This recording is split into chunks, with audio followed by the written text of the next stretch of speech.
Oke, selamat pagi teman-teman semuanya. Kami dari kelompok 4 yang beranggotakan saya Sugianto, lalu ada Teddy Tarigan, Teguh Setia Jayawaruwu, dan juga Asi Dikari Tampu Bolon. Kali ini kami akan membahas rencana kerja sederhana dari Hernet Studio untuk mata pelajaran pengantar manajemen dengan tema yaitu jasa offline. Boleh dilanjutkan, Bang Teguh? Baik, di sini kami akan memaparkan sedikit tentang hasil dari presentasi kami, yaitu rencana sederhana Hireless Studio. Yang mana di sini kita akan memahami bagaimana perjalanan sukses Hireless Studio ini dari konsep yang unik menjadi pemimpin dan industri rambut.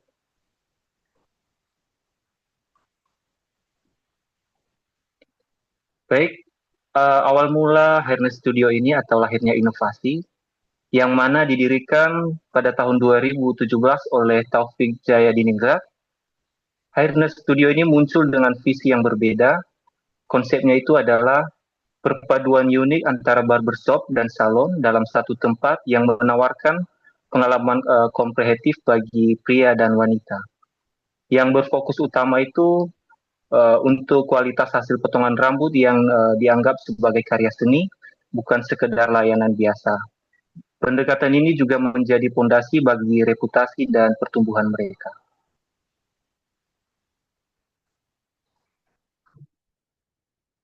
Di sini juga ada visi dan misi Hairness Studio.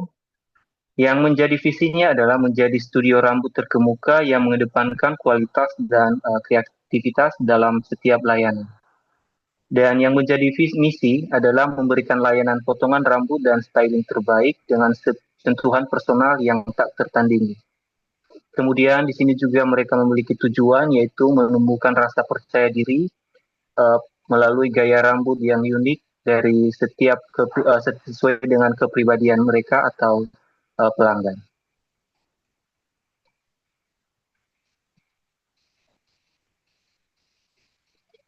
Adapun rencana kerja awal yaitu untuk membangun fondasi yang kuat. Yang pertama adalah lokasi strategis, yaitu memilih tempat yang mudah diakses dan memiliki potensi pasar yang tinggi untuk menarik pelanggan. Yang kedua, identitas brand yang kuat, yaitu membangun quality over quality sebagai filosofi inti yang tercermin dalam setiap aspek layanan. Kemudian rekrutmen talenta yaitu merekrut hire artis berbakat dan berpengalaman yang memiliki passion untuk seni rambut. Dan yang terakhir adalah layanan komprehensif, yaitu menyediakan beragam layanan mulai dari potong styling hingga perawatan rambut yang lengkap.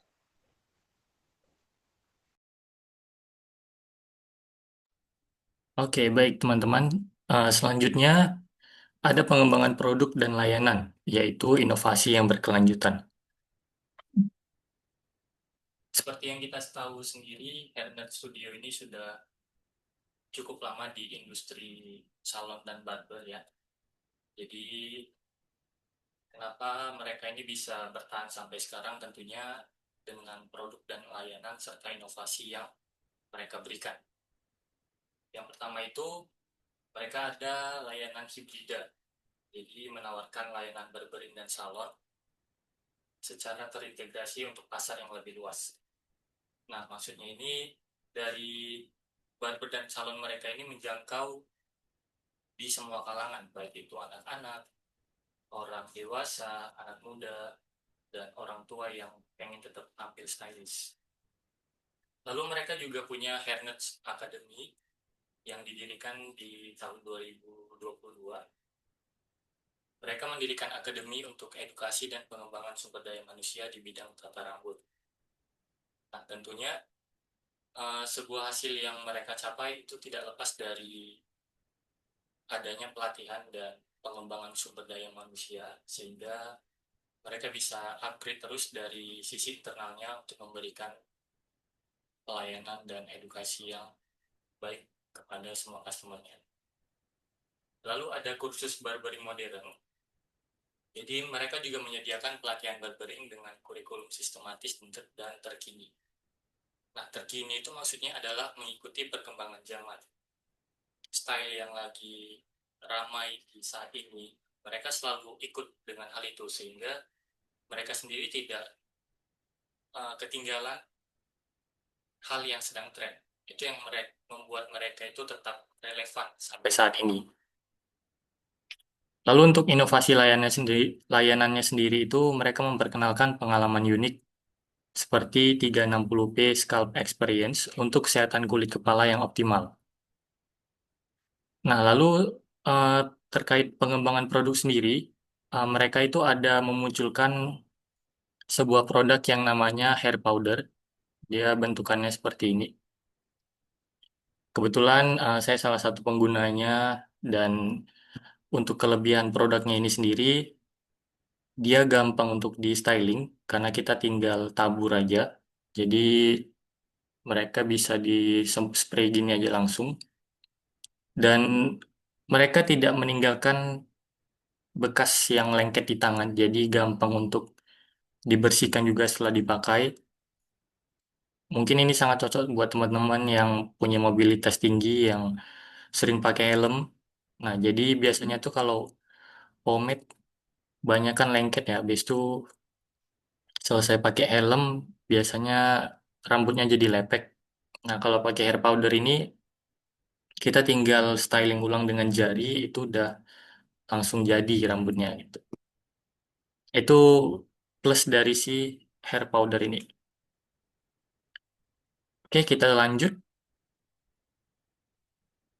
Lalu ada strategi pemasaran dan branding, yaitu membangun komunitas. Nah, selain sisi inovasi yang mereka lakukan, tentunya ada strategi pemasaran serta branding yang membangun brand mereka sendiri. Mereka melakukan branding melalui media sosial. Mereka memanfaatkan platform digital untuk membangun komunitas dan meningkatkan engagement. Lalu, kisah personalnya, jadi mengedepankan cerita pendiri dan keunikan konsep untuk resonansi emosional. Nah, untuk hal ini seperti si pendirinya ini, Bang Iman TJ, jadi dia banyak ngisi seminar-seminar barbershop, buat webinar, itu untuk membangun brand mereka. Lalu setelahnya ada event dan challenge. Jadi mereka mengadakan acara menarik, misalkan PS5 Challenge untuk menarik perhatian dan loyalitas. Nah, ini kayak fun game gitu ya, teman-teman. Lalu yang terakhir ada rekomendasi dari pelanggan. Jadi mereka itu fokus pada testimoni dan ulasan positif dari pelanggan sebagai pemasaran efektif.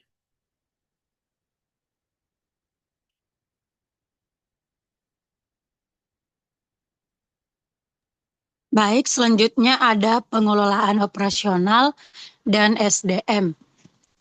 Yang pertama yaitu pelatihan rutin. Pelatihan rutin ini yaitu karyawan mendapatkan pelatihan berkala untuk meningkatkan keterampilan teknis, pelayanan pelanggan, serta pemahaman terhadap gaya tren terbaru.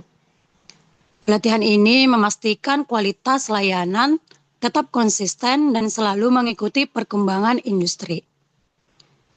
Kemudian ada sistem reservasi, yaitu penerapan sistem reservasi yang terstruktur, membantu mengatur alur pelanggan, mengurangi waktu tunggu, dan meningkatkan pengalaman pelanggan. Dengan sistem yang rapi, operasional harian menjadi lebih efisien.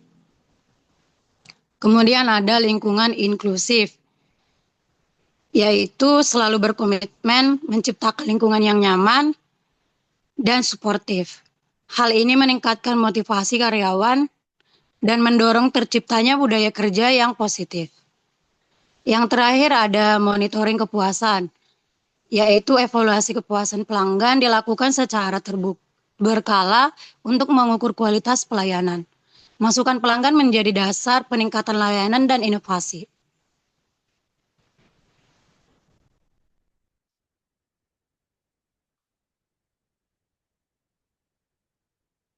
Kemudian ada keuangan dan investasi awal. Yang pertama ada alokasi modal awal, yaitu sewa tempat yang strategis. Lokasi dipilih berdasarkan potensi pasar, aksesibilitas, dan visibilitas untuk menarik lebih banyak pelanggan. Yang kedua ada renovasi dan desain interior, yaitu investasi pada suasana dan kenyamanan tempat memberikan pengalaman premium bagi pelanggan. Kemudian ada pembelian peralatan salon dan barbershop modern, yaitu penggunaan alat salon dan barbershop modern meningkatkan efisiensi kerja serta kualitas hasil. Yang kedua ada strategi investasi. Yang pertama, investasi signifikan pada penelitian dan pengembangan staf, yaitu investasi jangka panjang yang meningkatkan kualitas layanan dan daya saing.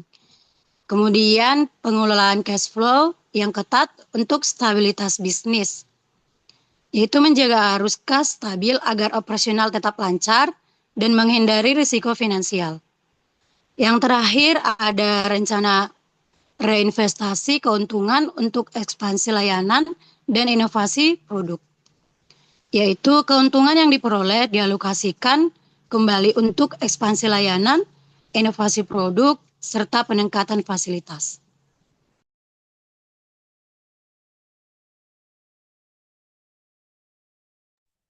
Baik, terima kasih buat Kak Asi. Selanjutnya akan saya lanjutkan, yaitu transformasi dan pertumbuhan Hairdrance Studio. Inspirasi nyata. Hairdrance Studio telah mengalami evolusi luar biasa, bertransformasi dari barbershop lokal menjadi pemimpin industri. Awal mulanya barbershop kecil dengan fokus kualitas. Maksudnya itu awal mula dari Hairdrance ini dia memulai dari barbershop, melihat bagaimana jenjang kualitas dari barbershop dan mereka membuka inovatif yang baru gitu. Jadi kualitas mereka dikedepankan untuk maju. Yang kedua itu tentang pengembangan, ekspansi layanan dan pengenalan akademik. Di sini orang Hairdrance mengembangkan layanan dengan memberikan ide baru. Ide baru itu seperti rambut model yang berkualitas tinggi gitu, dengan layanan citra merek baru gitulah. Yang ketiga itu kepemimpinan brand termuka di industri rambut Indonesia. Nah, kepemimpinan dari Hairdrance ini memiliki kualitas yang terbaik lah. Mungkin sudah lama berdiri juga kan, karena kualitas mereka juga dari citra merek, citra rambut, mereka tetap jadi yang terbaik lah. Yang keempat itu ya loyalitas, membangun basis pelanggan setia melalui inovasi. Nah, dari Hairdrance ini juga mereka membangun basis pelanggan yang setia. Maksudnya itu mereka memberikan pelanggan yang terbaik kepada yang sudah datang, seperti misalnya saya sendiri misalnya datang ke Hairdrance itu. Nah, saya tetap kadang nanti diberikan diskon gitu, supaya pelanggan tersebut menjadi puas terhadap apa pelayanan dari Hairdrance tersebut. Lanjut Bang.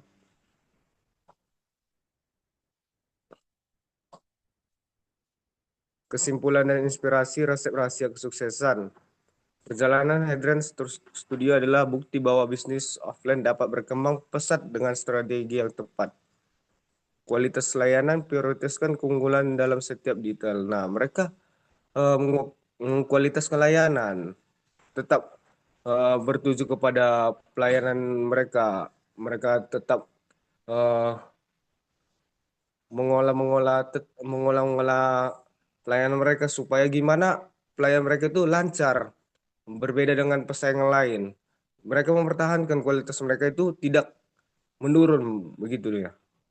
Nah, yang kedua yaitu inovasi konstan, selalu beradaptasi dan tawarkan hal baru. Nah, ini inovasi konstan itu mereka tetap mencari ide baru, tawaran yang baru. Apa sih supaya mereka itu tidak bergantung kepada yang lama, tapi memberikan inovasi yang baru. Apa sih supaya lebih meningkatkan lagi, lebih meningkatkan.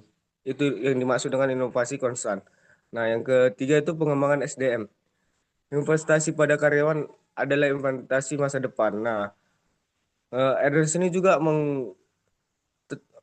Address ini juga mereka menghargai kinerja para karyawan mereka supaya karyawan mereka itu tetap senang bertahan di Address tersebut dengan ya melihat kinerja para karyawan. Jika semakin bagus mereka menaikkan gaji atau memberikan bonus atau memberikan eh, hadiah begitu. Nah, yang keempat itu fokus pelanggan, pahami dan penuhi kebutuhan pasar. Nah, dari fokus pelayanan pelanggan ini mereka melihat apa sih yang kurang dari pelayanan dari hairdress tersebut. Nah, mereka akan memperbaiki supaya hairdress tersebut tetap diminati oleh setiap kalangan masyarakat di Indonesia. Sekian dari presentasi saya. Terima kasih. Oke, baik. Terima kasih buat teman-teman yang sudah memaparkan materi terkait dengan rencana kerja sederhana dari Hairnet Studio.